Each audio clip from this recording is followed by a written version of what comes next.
On Monday, May 17th, the first day of class, I thought about dinosaurs a lot. In the Pre-Nature of Science survey, we were asked about how scientists are sure how dinosaurs look, and I thought about shrink wrapping, which is this idea that we tend to draw dinosaurs as though we pulled their skin tight over bare bones, and when we reconstruct modern animals in a similar way, they end up looking rather disturbing. Sure, we have evidence of certain kinds of skin, feathers, and colors, and of course skeletal structures, but recent work has involved trying to include likely areas of soft tissue to reveal a different kind of dinosaur. The general public often perceives science as truth, but in reality it's more like a lot of guesses. I've never seen a triceratops, so I'm not sure what they look like, but I might take a guess. On Wednesday, we discussed the Berkeley model of science. This model is very exciting and cool to consider for the first time. It works for how I learned to understand science during field research, as cyclic and flexible rather than linear and rigid. My Nature of Science article was The Denialists by Michael Spector about HIV and AIDS denial in South Africa and other countries. So I was forced to consider not only the nature of science, but the nature of science denial. Denialism can come from complex social factors, but it has genuine impact on the health and safety of human beings.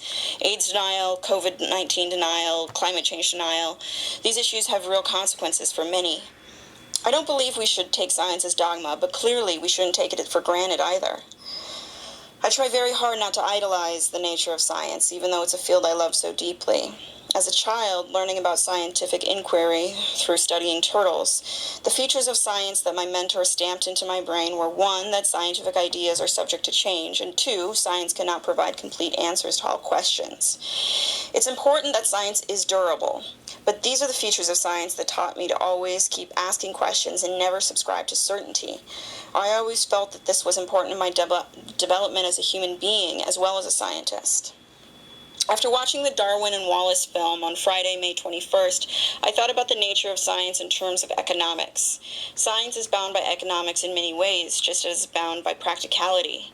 And this is something I'll have to consider for my classroom, too. I feel acutely aware of the barriers within science, communities, and institutions, yet as a science teacher, I'm not sure I want to emphasize those barriers for my students. I instead want to assure them that they belong in science, that science should be collaborative and incremental and inclusive. Further, I believe that a passion for science can exist outside of academia, and it's important for students to understand that they can be a part of science even if they don't want to pursue a STEM career. Monday, May 24th, Emma and I collaborated on Paul Feyerabend's anarchistic view of science. We presented 3 different scenarios representing people who love science, but had various levels of resources to conduct it. Personally, I'm a big fan of citizen science. I think it's awesome that there are so many people passionate about scientific inquiry and they make it a hobby. Some people help to track butterfly migration, which is what our activity simulated. Some people do bird counts, which have actually contributed to major studies about North American bird populations. Some people even test their local water quality. One of my high school teachers asked us to choose a spot out in nature to visit weekly, and it could really be anywhere, in the woods or a park or even a patch of grass along the road. Our assignment was to observe and record the weekly changes in that location. He introduced us to a website where people record their phenological data, and it tracks seasonal changes throughout the year. Then cumulatively, this data can show us global trends and life cycles. And this project is what got me so interested in slime molds, which aren't quite a fungus, but rather a protist that acts like a fungus. And there was this slime mold in my nature spot whose life cycle I was visually documenting. And then at some point I realized that the organism was actually not a slime mold, but witch's butter, a real fungus. But that's when I learned that it's very hard to identify amorphous orange blobs in the woods.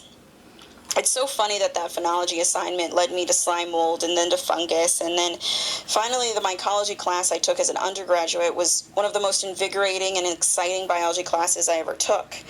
Science allows us to stumble through this amazing world with our eyes wide open, and I love that we can engage a scientific curiosity even if we aren't in college classes or chemistry labs. We can simply be involved in the world around us. And once again, as many of my future students won't pursue STEM careers, I hope that they'll still leave my classroom with a sense of wonder about the world. Heck, I hope my STEM students leave my classroom with a sense of wonder about the world. That Friday, after finishing the Nature of Science film Life Story, I was surprised to find that our discussion questions were the same as the previous week. What do scientists do? What's the nature of science? What does it mean for students to talk like, act like, and feel like scientists? I found this to be interesting and challenging because I didn't want to repeat what I'd already discussed. This forced me to think about the question in different ways. Where for the first NOS film I described the nature of science in generally agreed upon terms, this time I thought back to the features of science that we prefer not to acknowledge. History has been excluded from a lot of the philosophies that we've been covering. When describing key aspects of science, we often cover bias and ethics, but history goes unacknowledged.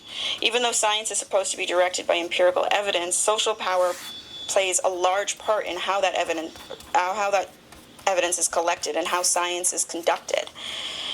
I connected this back to Kuhn's paradigm, and I think about the social conditions of society and how they create a worldview that affects what questions are asked and how they are addressed. Perhaps science demands collaboration, but some people are not even let into the room. For example, Rosalind Franklin was excluded from many of the spaces where fruitful scientific discussion takes place. These conditions slowly eroded her passion and pushed her to leave King's College. And these are the same conditions that have scientists leaving academia today.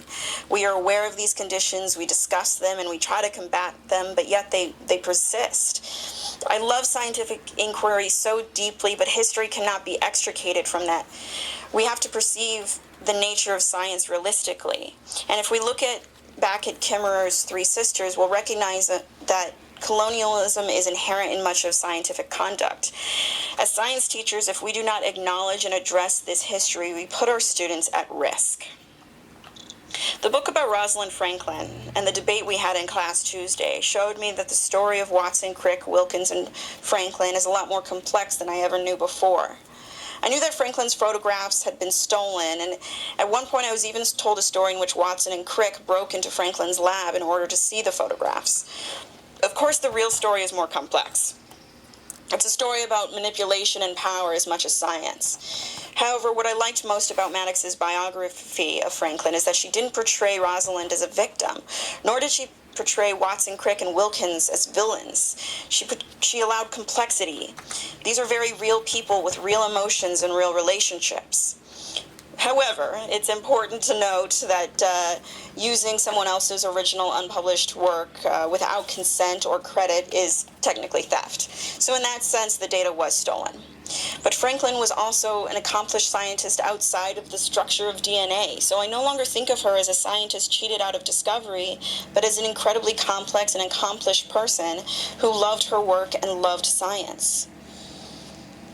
Finally, I'd like to say that science is a systematic study of the world around us. It explains and predicts phenomena, and it's validated by empirical evidence.